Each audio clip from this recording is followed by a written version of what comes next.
My parents chuckled. You'll never be as good as your brother. I stood up and said, then tell him to pay all the bills. I'm not sending money anymore. I'm Max, 28. The oldest son, the steady, quiet one who brings folding chairs to family cookouts. My younger brother, Cole, is the opposite. Soccer star with a smile that makes waiters throw in free desserts. He's the guy my parents love bragging about, turning every conversation into a Cole highlight reel. I used to joke that I was background music while Cole was the lead singer. The joke stopped being funny when I was working double shifts, but still fixing their Wi-Fi because Dad's back hurts. The money started when I was 21. Dad called after a snowstorm. Power bill's high this month. Can you spot us $120? I'll pay you back Friday. He didn't pay me back, but he asked again in February, then March. By 24, it became routine. $300 monthly for utilities, $80 for gas, random grocery transfers. It added up to roughly $650 a month for 4 years.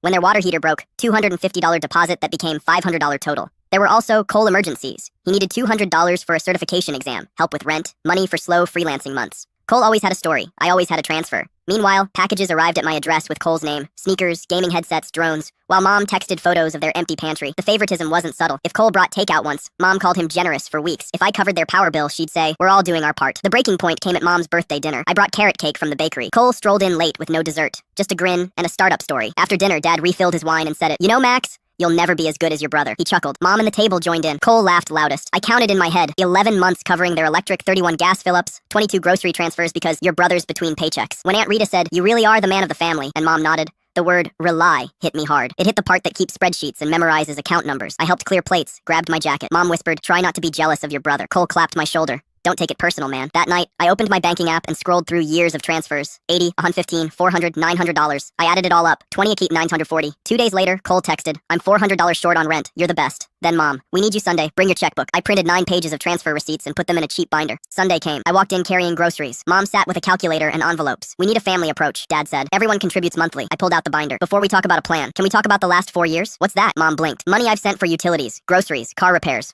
All of it. This isn't the time to play accountant, Dad said. It's exactly the time. Mom flipped through pages and frowned. What money? We never received a single dollar from you. The room went quiet. Gaslighting quiet. I slid my phone across the table. Open my bank app. The transfers are there. Dad pushed the phone back. This is disrespectful. What's disrespectful is rewriting my life while asking for my checkbook. Cole looked up. Why are you making this weird? It's family. Family doesn't deny reality when caught. Family says thank you. Mom's eyes flashed. After all we've done, you're throwing money in our faces? I'm acknowledging it. You've called me dependable, then laughed about me being quiet while assigning me bills. Today, I'm not quiet. So, what do you want? Dad asked. Boundaries. No more transfers, no more emergency Venmos, then tell him to pay all the bills, I said. If I'm never as good as my brother, let the golden child be the safety net. How dare you pit brothers against each other? Mom stood. You did that years ago. My heartbeat felt slow and even. This isn't about revenge. This is about closure. I'm not your bank. I'm your son. I picked up my binder and headed for the door. You can't just... Mom called. I can, I said. And I am. My phone buzzed with 47 missed calls before I reached home. I turned off notifications and went to bed at 9:30. I slept 8 hours for the first time in months.